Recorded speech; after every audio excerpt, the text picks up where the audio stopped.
带你追查事件真相，掌握政局变化。观众朋友你好，欢迎持续加入新闻大白话，我是主持人谭英文。节目一开始来介绍今天的特别来宾，首先是退役中将帅化明，主持人好，各位观众大家好。还有耶鲁政治学博士郭正亮，大家平安。以及时事评论员胡文琪。一轮好，大家好。好，我们再看到的就是现在啊，有4大州的议员现身在了金门一起登海来巡舰，参与了台海巡逻任务。好，这是对中政策的跨国议会联盟发布的消息，就是来自全球4大洲，包含英国、纽西兰、捷克、印度、乌克兰的 IPAC 的立法者。好，我们在范云跟陈昭姿陈昭姿在这里范云在这里在他们的陪同之下，前往了金门，登上了海巡舰艇，来勘察金门的第一线限制跟禁制的水域，还有中国海警船等船只的灰色地带袭扰的情形。好，那除了台海危机现在是全球焦点之外，我们也很关心到的就是日本因为我们同样都位在第一岛链尤其高市他的新闻真的蛮多的最近呢，日媒朝日新闻就有公布他的公开行程来进行统计，这就比较了高市跟前首相安倍晋三因为师徒的关系大家就比一比，就发现安倍晋三第2次执政的初期就任后8个月的周末安排。结果发现高市全天待在官邸的比率超过了50%。好，所以你可以看到这个标题有人就用了4个字来形容高市，叫做政治宅女。好，那外界相当担心一个现象就是高市跟政界的人士之间互动比较少。那也有声音认为这可能就会影响到朝野跟党内的沟通，而且跟参议院的协调也出现了摩擦。好，那高市也不是现在才当首相他从去年就开始了突然出现了这样的声音，是不是代表国内对他的一些不满意度也有一点在升高当中呢？好，那中国的灰色地带袭扰，日本的前官员也呼吁日台海巡要联合演练。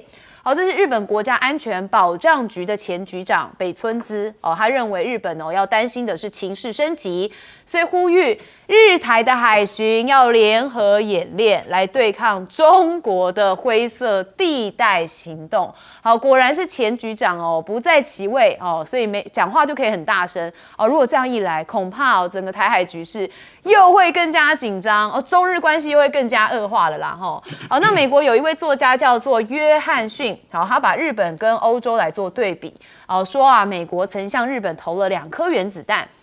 那现在日本成了美国最亲密的盟友，他说这反映出什么叫做严厉的家长。好，但是这个言论传回到日本国内之后尤其网络上有很多人很愤怒他说有这个话其实非常的不妥，但是也有人意见说这个约翰逊的说法也无从反驳，像高市向美国献媚的行为，其实就印证了约翰逊的说法是对的。好，那是不是日本成了美国抗中的马前卒？现在很多日本人也很反感呢。那到底是谁在炒作？因为呢，说美国对中国开枪，这是什么事情其实就是中美认了潜射导弹有区别的对待就说美国抱怨说数个小时之前才通知日本是90分钟，澳洲是1天前这是解放军的海军一艘战略核潜舰我们之前讲过6号的12点01分的时候，向太平洋相关的公海海域发射了1发这个西载训练模拟弹头的潜射战略导弹准确的落入预定的海域当中。那路透社就报道说，美国的国务院官员就抱怨说，中方只在发射数小时前来通知美方，没有提供详实的细节。好，那也表示说，中方的通报没有达到5常既定的标准的各项要求，所以美方对此相当的不满。好，那美国这样子批之后呢，中国大陆的外交部发言人毛宁他就有特别回应，他说，正如中方多次强调这次的试射活动是年度军事训练的例行安排，那目的是在验证有关于武器系统的可靠性、安全性以及有效性。他说符合国际法跟国际惯例，不针对任何特定的国家还有目标。那现在中国大陆有运20的宣传片曝光我们也看到中国大陆的国防部好，那还有特别的这个对外来说，他说近年来中共的空军进入到了空天一体还有攻防兼备的战略转型关键期，也就是从新型的战机运输机到轰炸机以及预警机，都是全面的提升了打击、预警、防御跟投送的能力，要打造就是守护空天安全的蓝天长城。好，他是认为我们是在守护地区的和平啦，但是确实最近在第一岛链，尤其台海危机上，台海的部分有一些被认为比较敏感那我们看到很多的不同国家的人也都来观察吗？应该这样讲吗？亮哥怎么说会比较好？那个 IPAC 应该都是外交部出钱的。你一下就戳破了我的。不，你这个已经是海警海巡对峙，你国会议员去那边能干什么？你这个就是做文宣用的嘛。我觉得看起来就你讲的好含蓄人家都会说作秀。演就是在作秀了，这个很好笑了。这个我觉得那个前日本官员讲的还比较实在。问题是日本敢跟台湾联合演习吗？欢迎。他又不是不知道日本的外务省长期的谨慎态度。你看光是那个卓荣泰，日本认为他违反承诺嘛。对。我想日本的认知就是说，你不能够曝光了那卓荣泰还跟球迷打招呼，还回来还贴脸书。你看日本这么生气，连林佳龙去都碰到，没错，都碰到问题没错，这么谨慎的外务省，他会让你日台海警的联合演习？不可能啊！怎么可能嘛？我觉得你不要以为高市早苗跟国会议员不熟啦。高市早苗以前是我们这边的，大概就是内政部长，他是内务省嘛。内务省在干嘛？到各地发补助款，所以日本国会议员跟他都非常熟。所以他们，我觉得这些人就是为了批评他的啦，其实应该批评高市早苗是一天到晚出国啦，不是吗？而且有一些出国都没有任何的结果嘛，你如果要论对国会票源的掌握，我认为它不是问题，他真正的问题是拿不出招啦，比如说日中冲突的危机，拿不出有效的方法，然后中国大陆不理你然后还有就是经济危机嘛，这个才是真正的问题啦，不是什么国会议员不是啦。日本在野党也没有提出像样的法案对啊，对不对？那至于这个江省说日本就是被2枚原子弹打怕了这个你去看麦克阿瑟跟日本天皇的关系，你就知道了嘛。这还要我们重述吗？麦克阿瑟跟日本天皇的合照是怎么照的？麦克阿瑟2只手插在口袋里面，不是吗？然后还故意把那个照片外流，让日本人吓一跳，原来我们的天皇这么矮，不是神吗？就是这样打怕的那你再看麦克阿瑟离开美国的时候，有多少日本人去欢送？超过20万人呢。日本就是这种国家啦，慕强啦，我讲白了，没错，就你要让他怕，你要让他觉得我打不过你对。所以中国大陆内部现在事实上确实有这样在讨论，就是8年抗战，日本人不觉得他是输给中国嘛，他认为他是输给美国嘛，所以为什么现在心态还是不服因为他不认为我有输你嘛，可是他对美国就是服气的，就是服气的所以我觉得，所以历史的意识决定你的心态啦，那也决定你的认知，那决定你的决策了所以中国大陆的 GDP 已经是日本的5倍了，日本人一点感觉都没有，日本还是觉得我比你强大，比你富有，真的是这样，他完全不承认他经济上已经输给人家了，他不承认，所以一定要飞来一场战争，这个才有感觉吗？不，人类有时候就是很悲哀啊，就是这样。对啊，我觉得这样子太可怕了，这是把人民拖到另外一个深渊。不一定啊，俄罗斯现在不就认输了？俄罗斯也没有被中国打败啊。这个有时候是你自己的调整啊。哦，帅将军怎么看？我觉得日本这些外国的议员来这个海巡舰啊，因为我待过立法院，政治人物都很喜欢作秀的，只要没有生命危险，他到哪里都要蹭一下。哦，有生命危险就不会登上去了，是吧？这些家伙看透了，你到那边有什么危险呢？出个风头而已。凭良心讲，这几个国家对台湾有什么影响？屁点影响都没有，所以这个不值一提了。第二个，我讲这个高速扫描这种做法，他在走钢丝，他也很清楚。你不是台湾有事，日本有事吗？那你再把中国刺激的话，他把你钓鱼台拿了，看日本有事，美国有没有事？对，这让你很难看的，一招就破的。你跳上跳下，军演了什么东西搞，演了半天，你不要等到人家忍无可忍，很简单，也不要打仗嘛，把这个钓鱼台一收，对吧？你的船再来开火警告，你不能来。所以这个问题，我是讲他在走钢丝，就是他在试探这个边缘上能不能制造他的政治声量，能不能试出美国对他有多支持。当领袖都在干这个事儿。你像最近美国跟伊朗这搞来搞去，还不是都在试探嘛？对不对？底线是什么？第二个，日本的伤痛经验呢，不亚于台湾呢。你知道，他除了长崎、广岛2个原子弹，东京大火烧死多少人呢？所以人家讲他有斯德哥尔摩症呢，就是被虐待以后反而对这个更崇拜。台湾不是一样吗？当初日本人杀台湾老百姓杀了不少哎，那你今天还媚日媚成这个样子，都是这毛病。你知道吧？你像有识之士都不耻这件事情，是不是？所以日本有点历史观念的人对这个事情也很不爽啊，对不对？你今天日本人被欺负不止一次，广场协议把他的经济搞得多惨，对不对？失落30年哦。日本当初日立的这些电子半导体被美国打得多惨啊，对不对？那他甘愿受啊。所以我也呼吁台湾老百姓，你想想看，日本统治台湾50年，杀了多少人呢？对不对？都蛮横呢，对我们山地同胞还用毒气弹呢。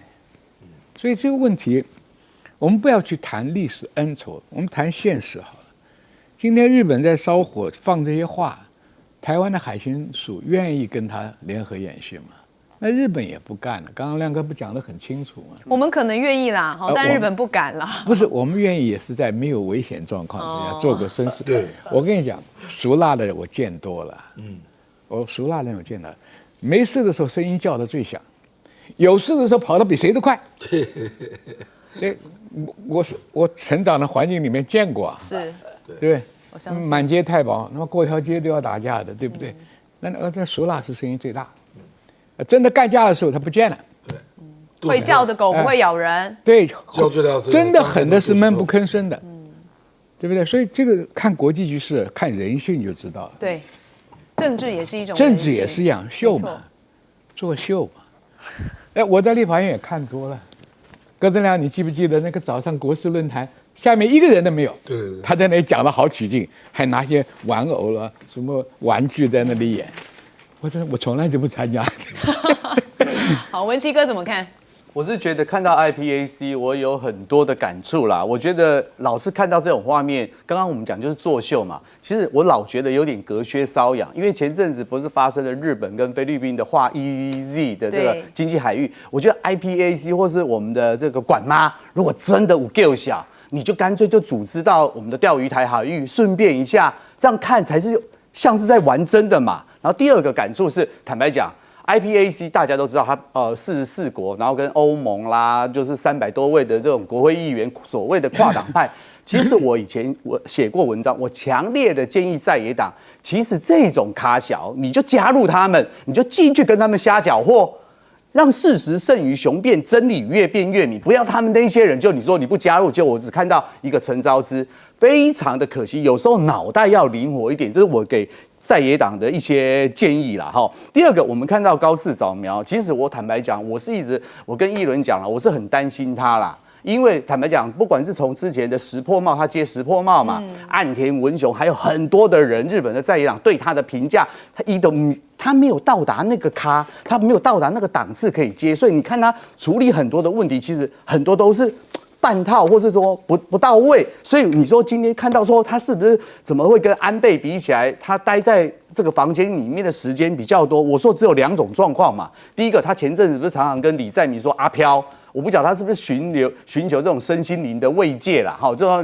因为他走不出去嘛，包含到印度跟阿三，当然这个莫迪的时候说，我们是兄妹，就没人要理他，莫迪也不理他。第二个，假设他是真的非常的认真，在官邸里面研究政策，跟幕僚好好的讨论所有的政策，不管是对外对内。结果你看他端出来的，他现在民调往下降啦，所以我说高市早苗自己的问题，他还要好好的想清楚，不管对内对外，我刚刚讲他端出来的政策，其实老是跟现实有一段差距，所以他才是慢慢的，我觉得就是会慢慢国王的心意会被拆掉。第二个，你来看所谓的这个前官员北尊吃，我想你早讲嘛。你为什么不早讲？每次都你卸任了，我老是觉得这些。你再看看那个纳尔逊讲的那些话，我坦白讲，人家刚刚将军跟亮哥讲到，面对之前不管是这个所谓南京大屠杀，你有看到纳粹这些人，德国人他是怎么样的反省？你日本人到现在没有，所以我说日本是一个非常奇异的诡异的那种菊花精神，那个人格特质是非常的矛盾。所以我说看到他，所以你说纳尔逊的话确实听起来不中听。但是你日本人自己要好好想想，何以至此嘛？再来看一下这个所谓的美国炒作，他说跟五常，这个不太一样，内行人不要讲外行话，明白人不要装糊涂。你说所谓的跟五常，你看看你打阿富汗、打叙利亚，你是用什么标准？你不要跟我讲五常，你吃一个僵尸大肠，我都还觉得你还蛮上道的。所以看到别人的部分，所以我今天在看说，美国基本上我觉得东升西降，日本到现在还没有学到任何的历史的教训，所以我对于美日现在抱团取暖，坦白讲，我觉得未来的日子会越来越暗淡。是，好，我们休息一下，马上回来。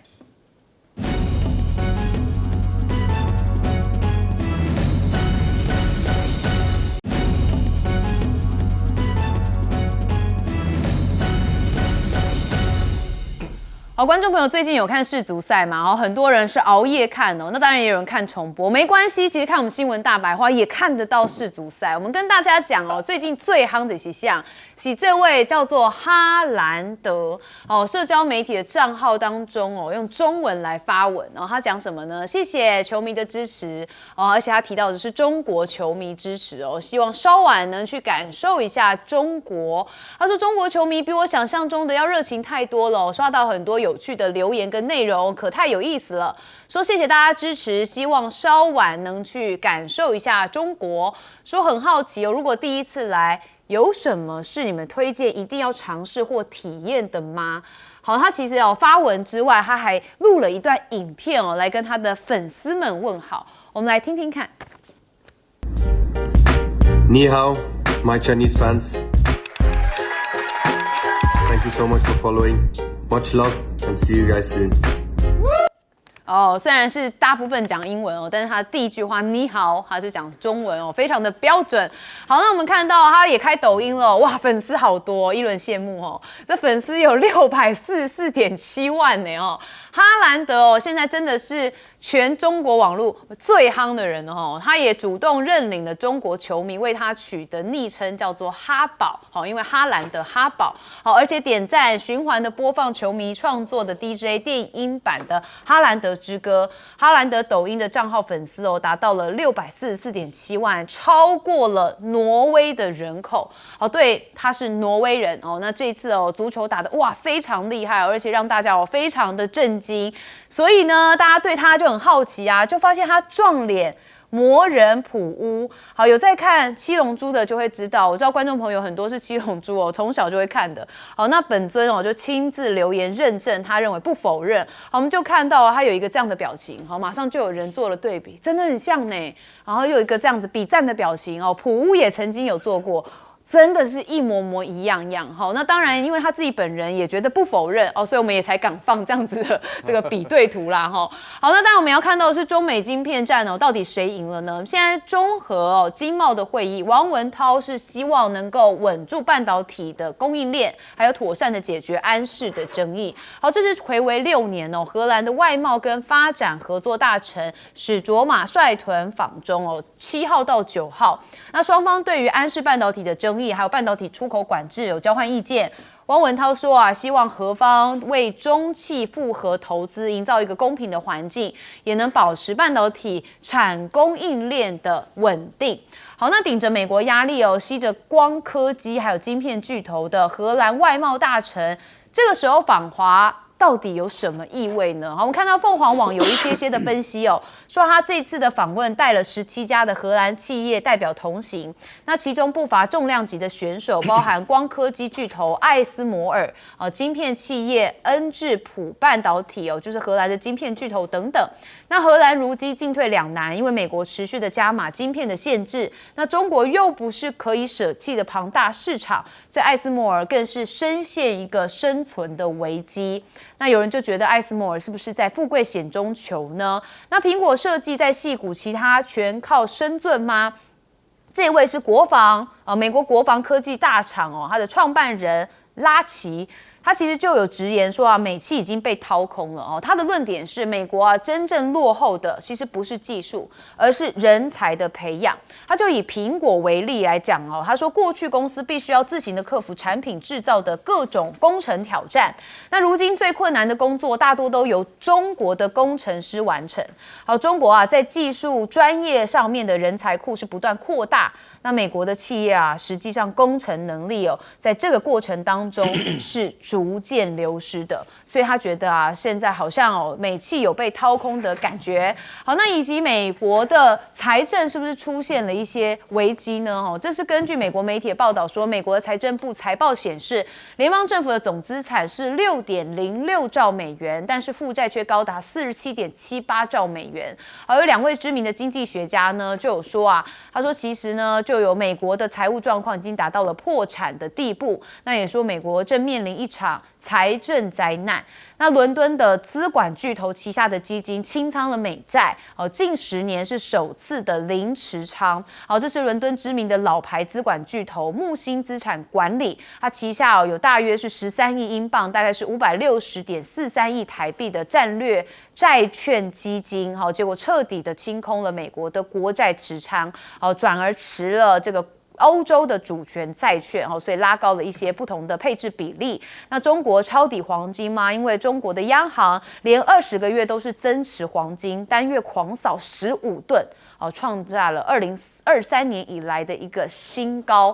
好，那我们还是看到了，因为 FIFA 最近真的很夯很热哦。那这位挪威的哈兰德也是，我觉得他蛮懂市场的，他知道中国的市场很大所以用中国话中文来跟大家打招呼。亮哥怎么看？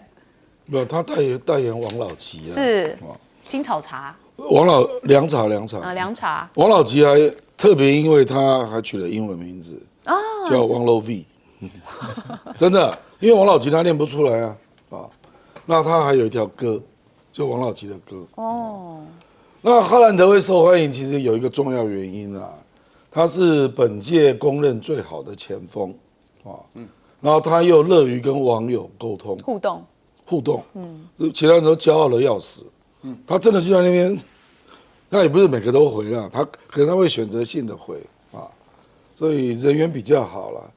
其实你刚刚那个动作还不是标准动作啦，他标准动作是拉长脖子这样让他直接走路那个瑞典的女模特就模仿他那个动作爆红所以你看他现在真的很红呢。不，因为他真的是最优的前锋啦。可是我跟你讲他今年25岁，那通常这么优秀的选手，为什么会25岁才打到世足赛？才被看见。对，为什么？表示他的队友实在是不强。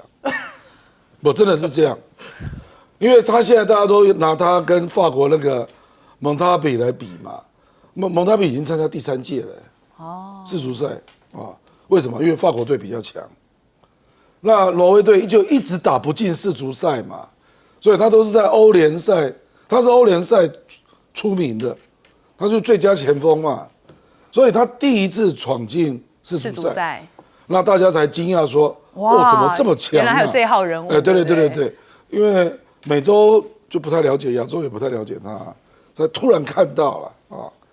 那我们就等着看嘛，礼拜天呐、礼拜天早上5点，挪威要对上英格兰，这2队都很强哦。你看最近有一大堆纽约的挪威的广告啊，就在那边划船啊，那么美国足球场都在造势啊，到处都在造势啊。那上次他们的女王还特别接见他啊，所以他大概是最近花最多钱的人啊。他买了好多好贵的东西啊，这里可以上网去查一查。是，OK 啊。不过这一场我觉得是决定性的，就是挪威有没有打赢英格兰呢？啊，因为英格兰是平均的啊，他如果晋级到准决赛了，那他的对手就是法国，那他就会碰到那个蒙塔贝，对，他们2个都是被比较，都是这一次表现的最好的。那个蒙塔贝刚刚踢进第9球吧，踢平了梅西了，所以他们2个在一起一定会很好玩啊。可是我觉得哈兰德可能会被挪威队其他的队友拖垮，这个没有办法。因为这是一个团体的战，对，足球赛是个团体赛，不是只有他一个人好就好。那个荷兰跟中国的谈判哦，不要太乐观啦。事实上，安氏半导体跟那个阿斯麦尔到现在都没有共识了。所以就是来谈一些原则性的啦。可是具体怎么弄，没有结果。不要太乐观了。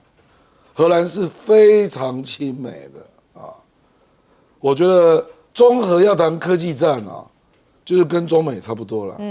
中美如果谈不出来，他大概也谈不出来。好，所以这个亮哥觉得这个比较悲观啦，应该不会有什么结果的哈。好，帅将军怎么看？好歹他会带点伴手礼吧。艾斯莫尔不卖中国，亏得很惨呢。那现在问题，我猜可能就是说，美国压力他机器不卖，但是中国很多光刻机的维修，可能他可能这个按的有些后续的后续服务嘛。像美国多狠呢，说不准卖零件，还不准技师去帮着维修。所以我想，没有点好处，中国不会接纳你来谈啊，对不对？安氏他可以推啊，这是法律问题，我这个外贸部长使不上劲儿，但是我会把消息带回去，大概就这样。安氏的压力不是来在中国，来在欧洲那些做车厂的晶片没有啊。安氏要对抗欧盟的这些做汽车的大国，对不对？所以这个问题摆着看嘛。中国不需要急嘛，我在这边不做封装，你们也出不去。它没有量，它没有量嘛，你安氏你去面对德国跟这个法国、意大利去怎么商量嘛？所以这个东西啊，要取得川普的谅解，可能这个会开放，要不然的话，美国很狠的。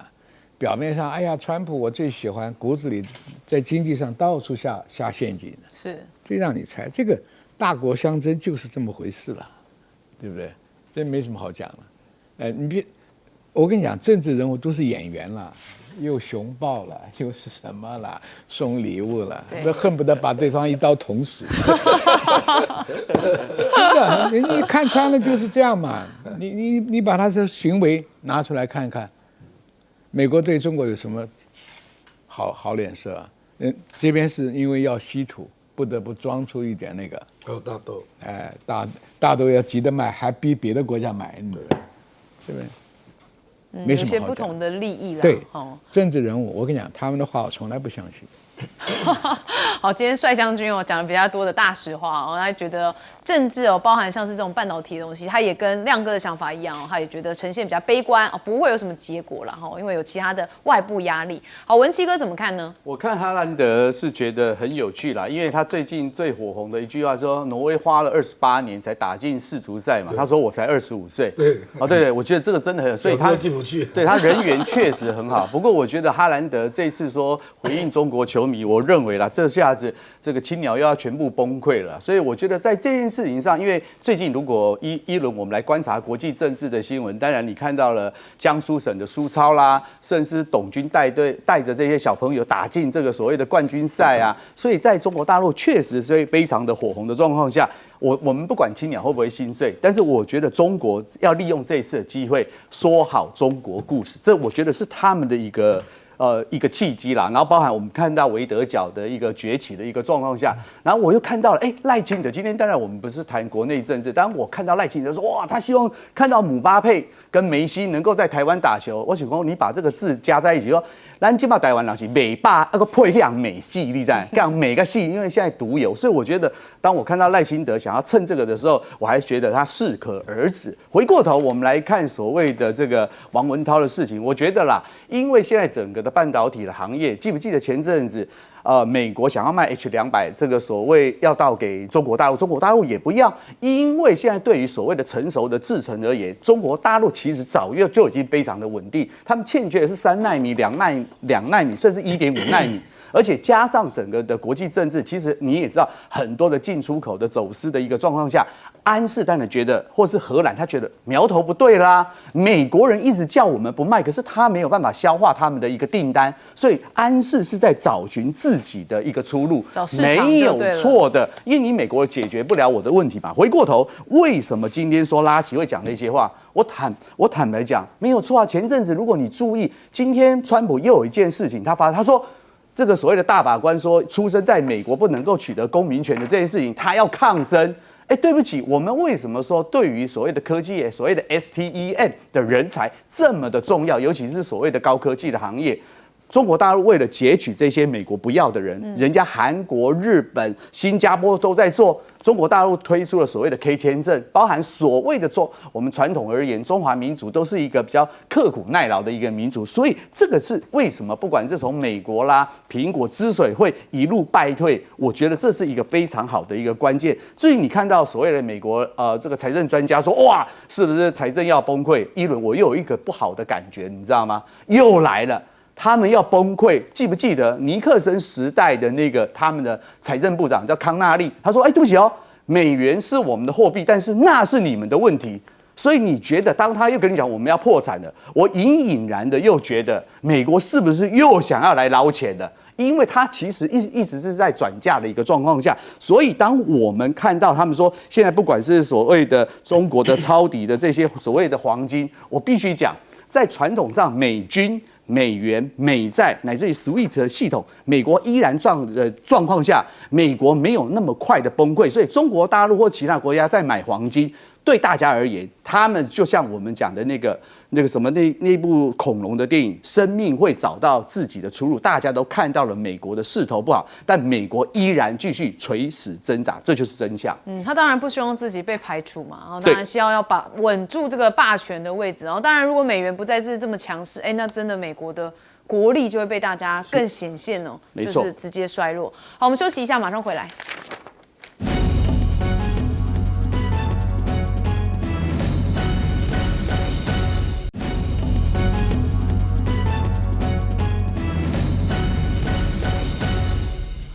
好，我们最近看到美伊战争又有一些变化，因为呢，美国炸毁了一网通过俄罗斯跟中国的铁路是通往轴心国的桥梁被摧毁。好，川普怎么说？他说我们今晚会狠狠的打击他们，他们每天都在违反协议。好，随后美军还针对了伊朗政权的目标发动了多轮的打击，说有超过170处。那主要锁定的就是赫姆兹海峡附近的空防系统、无人机、飞弹储存设施跟军用快艇。好，我们带大家来看一下这画面啊，因为美国袭击了一个这个伊朗戈勒斯坦省的阿格泰克汉铁路桥。好，那这一座桥梁是中土铁路走廊的一个重要枢纽，那也是支持中国"一带一路"倡议跟俄罗斯物流的一个关键贸易的通道。好，所以这样子的跨国的铁路到底有没有挑衅的意味呢？好，我们看到啦，现在这个沙克土库曼伊朗的铁路一个叫做 KTI 走廊。好，这座桥就是位在高尔干英切布伦铁路的线上。好，那因为英切布伦正是伊朗跟土库曼边境的关键铁路的口岸，那中国跟中亚的国家的货物能够以此作为通往中东跟欧洲的陆路跳板，所以使得伊朗转化为欧亚大陆的中转站。除了收取可观的跨境关税，还有物流的转运费，也大幅的深化周边国家对伊朗基础设施的一个依赖。好，那我们再看到就是呢，阿斯塔拉雷舍特加兹温铁路真的好难念哦。那这是一个连接俄罗斯、亚塞拜然跟伊朗现有铁路的一个关键纵贯线。好，其中最受注目的缺失环节就是雷舍特阿斯塔拉路段那俄罗斯跟伊朗两国已经达成了协议来加速的修建。完工之后，俄罗斯的货运就能一路的全铁路运输直接到达伊朗南方的这个波斯湾的港口所以呢，俄罗斯的货物就可以直接经过伊朗的铁路直达扎巴哈港或者是阿巴斯港直接出海前往印度跟东南亚。好，所以我们特别讲到了一些这个不同的铁路跟走廊就是因为伊朗其实跟中国还有俄罗斯的关系如此密切，也跟他们在一些运输上面也很有关系。好，那伊朗其实现在也不忍了，因为川普有呛20-1还击，伊朗就回你打我我就打。好，那这位是伊朗的议长卡利巴夫，他说美国至今还没有明白霸凌跟违背承诺已经不再毫无代价。他说，如果你选择攻击，你就会遭受到攻击，不要徒劳挣扎，否则只会陷得更深。好，那伊朗的军队也随即展开报复，像科威特、卡达、巴林等美国的军事设施来发射飞弹跟无人机，所以中东的局势又再度陷入了极度的紧张。那川普是不是为这件事情龙颜大怒呢？因为外媒踢爆说，以色列向美国通报伊朗策划暗杀。这华尔街报道引述的消息人士说，以色列最近跟美国就分享情报，显示伊朗策划新的暗杀川普计划。所以如果属实的话，这就意味着华府跟德黑兰之间的对抗是升级的。但是有人觉得川普根本就是不敢全面性的开战好，我们看到这 CNN 报道说，川普宣布美伊停火结束，看似是一个军事决策，但实际上可能会让尚未恢复元气的美国能源供应又再度面临了冲击。所以一位前美国的国家情报官员就说，未来更可能出现的是受控的不稳定也就是呢，冲突反复的发生，那双方持续有限度的交火，却始终找不到永久的退场机制。好，那如果一来，我们看到乌俄战争其实就可以接近，它打下去之后，像到现在还没有完全结束，会不会拖得跟乌俄战争一样长？不知道但是我们看到现在川普又说了每天都在放狠话，好，现在要摧毁伊朗通往俄罗斯跟中国的铁路。好，我们问亮哥，你觉得接下来的发展态势是什么？不啦，这个都不是真打啦，喊喊而已是不是。你刚刚讲受控的不稳定嘛，对不对？那你可以倒过来讲这是一个冲突中的稳定。我觉得还是蛮稳定的。我跟你讲我们用布兰特原油期货来做例子啦，它本来跌到71，那战前就65嘛，就跌不下去了。结果这边炒嘛，一路飙，又飙到77，可是昨天又跌到75，不是在叫吗？怎么不再飙？怎么不破80啊？因为我跟你讲，用钱投票最准这个空口无凭嘛，这个是布兰特原油期货，你就知道国际的投资者怎么看。没错，他就知道你们是打假的啦。所以到77又停了，所以它整个的 range 可能是怎样？可能77大概到73这中间嘛，上下震荡就对了。对，可是也没有预期的低，也没有预期的高，上不去，那可是也下不去，川普不可能在选前让通膨再高涨了，这不可能的啦，因为好不容易美国的石汽油都跌破4块了，怎么可能再让它涨起来？那共和党怎么选这个是最现实的啦。然后你地面作战要进去吗？那到时候丝带就会大量回来嘛，一定有大量死亡啊。没错。所以我认为就是简单讲就是他口一直到选举结束了。那选举结束之后会怎样，我就不敢讲了。为什么呢？因为下一波的政治关键还很久啊，就要到共和党提名嘛。共和党提名要到2028，你整个2027都是空的，是。所以我觉得，如果美国跟伊朗最后那个和平协议签不出来的话，那期中选举结束可能要再打个2个月，还要打？不是啊，因为为什么会谈不出来嘛？真正原因是什么？就是伊朗不要放弃荷姆兹海峡嘛，那美国不能够忍受被你管理嘛，这个坦白讲是核心问题啦。这个你告诉我有怎么解？我没有办法。对啊，这怎么解嘛？真的很难这个。因为美国就认为说，这么重要的海峡怎么可能交给你管理？对，而且还让你收费。可是刚好他的那个备忘录的第5条，他就规定说这个安全应该由伊朗负责，所以伊朗不是说他要收费吗？然后美国走阿曼南部的那条航线，就亮哥刚刚讲的那个关键，对，就是真正伊朗就打你了嘛。可是你那条航道他不接受嘛，对啊，所以我觉得就是霍姆兹海峡啦。那这个对伊朗来讲，这个是他的核弹嘛。他之所以把这个局面弄到今天这样卡住，不就是因为荷姆兹海峡？对，所以他怎么可能放弃？对，因为唯一改变的就是荷姆兹海峡，因为它本来就有浓缩铀嘛。对啊。所以荷姆兹海峡应该还是整个美伊战争的最大关键那要谈到什么时候？我们都不知道啦。帅将军安娜垮。我看了这个，你像他什么被暗杀，他大怒，这种情绪化的东西很容易被以色列戳一下。其实你在美国已经被刺3次了，他因为这样临时换飞机。对啊，本来是做新的嘛，回来做旧的。临时换飞机。所以我觉得他也是做给人家看的啦，做他这个攻击行动的一个借口了。这种攻击没什么太大用，只是说什么呢？这些桥梁被炸。就是说我断你的后援嘛，因为伊朗的很多东西要靠中国跟俄罗斯那边来，但是这个东西在军事家来讲这个桥又是一个反陷阱。怎么讲呢？桥可以修的嘛，桥旁边再安很多防空飞弹，我看你飞机敢不敢来嘛？飞机来的是你掉面子嘛，你除非用导弹炸，它也可以用反导弹的导弹来试试看嘛。所以修桥不是什么不得了，像中国那种基建能力的话，3-5天给你修起来。所以这个问题我们就是看戏嘛，就你哪里痛我戳一下，哪里酸我弄一下，也解决不了伊朗的问题嘛。因为他最大的短板就是不敢发动地面战争嘛，空中炸来炸去。伊朗你反正死猪不怕开水烫，你烫嘛，他们就是这个样了嘛。对不对？我再讲一句话，人民中国历史5000年历史就搞，人民有口饭吃就不会造反了。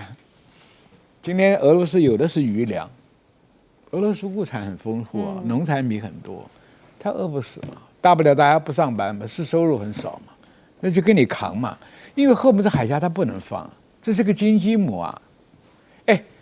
油源国家要给钱，比你美国要大方得多啊。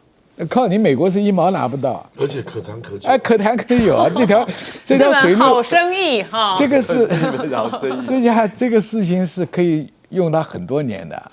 你巴拿马海峡不是收了很多年的钱吗？对，没错。它名义上改一改嘛，零水费你知道吗？大港里面有零水服务费，服务费、安全保护费，不让你水雷排除费。哎呀。政治人物苏伊士运河的收入占埃及的 GDP 将近10%。对呀，你想10%你想想看，伊朗要恢复的话，他怎么会放掉这个？这是他的命根子啊，对不对？你美国只是丢面子而已钱又不是你出，沙烏地他们出，对不对？巴林他们出，还有日本，还有日本那个傻鸟跑去干什么？所以这个问题关键就是说。2个讲了，最后塔克就抽身就走了嘛。阿富汗不是这样走的吗？有没有一个理由？阿富汗有美军被围的危险吗？对不对？但我倒是觉得，美国如果能转身就走，那倒也还好。但问题是，伊朗可能到时候还不让他走哦。问题不会了，你只要后不踩下拿到手上，也让你走了啦，对不对？这个问题是伊朗要看波湾的态度。真正实惠的是波湾国家，美国你下不是我就跟你耗了吧，对不对？所以美国会到时候突然一下抽兵就走了。对。好，所以虽然这个美伊战争还是这个打打停停，有谈判打停停哦，歹戏拖棚嘛。对，但我们还是看布兰特原油的期货是最准的啦。到底现在紧张的程度到什么样子？好，文琦哥怎么看呢？我觉得现在这一出歹戏拖棚，当然你看到这个所谓前美国国家官员讲这个受控的不稳定，其实另外一个前国安官员叫哈斯，他说因为现在美国陷入了这个所谓的战略的死胡同啦。所以我觉得美国现在就是进退不得嘛，所以为什么刚才亮哥说现在在打假球？回过头你来看一下，我们刚刚讲这几条铁路很难念的这几条铁路，因为对于美国来讲，他发现苗头不对的状况下，某个角度当然他希望中国大陆跟俄罗斯能够讲点话。否则，当时候中国大陆在跟土库曼、哈萨克谈这个所谓终极乌这个所谓这个铁路的时候，其实俄罗斯是反对的哦。换言之，是整个国际政治的一个角力的过程。所以现在这个铁路对他们来讲都非常重要，包含伊朗要获得中国大陆或俄罗斯的一些外援。其次，你回过头，你想伊朗不忍20-1，我坦白讲，我们看到了伊朗议长卡利巴夫讲的这些话，我觉得很好。我在讲引2个人讲的话。第一个人讲的话是另外一个是伊朗外长阿拉奇，我觉得他也讲得非常好，跟这个卡利巴夫可以作为一个对比。他说：“我们不会以粗俗回应粗俗，而是以行动回应，无所畏惧，而且是极其具有勇气。”这就是伊朗人。我们不管是不是神权政治，甚至我们讲穆杰塔巴为什么没有出来，他们是所谓的专家会议。这个当然，如果有一集我们可以谈的话，为什么因为他没有经过所谓的伊朗革命战争，说他的爸爸哈米尼当过总统，这另外一个会议，另外一个议题。但是你看到现在另外一个我觉得值得讲的另外一个人，就是一部电影，我不晓得一轮有没有看过。我刚才引了卡利巴夫跟这阿拉奇的讲话。在那个勇士们的那个电影，我觉得那个越南的军官阮友忠中校讲，他们说当时候看到最后一艘这个美国的直升机飞走的时候，他说他们以为获得胜利，其实却将带来更多的屠杀，这将成为美国人的战争，而且结局将会是一样的。你看到现在所有的状况，不就是如此吗？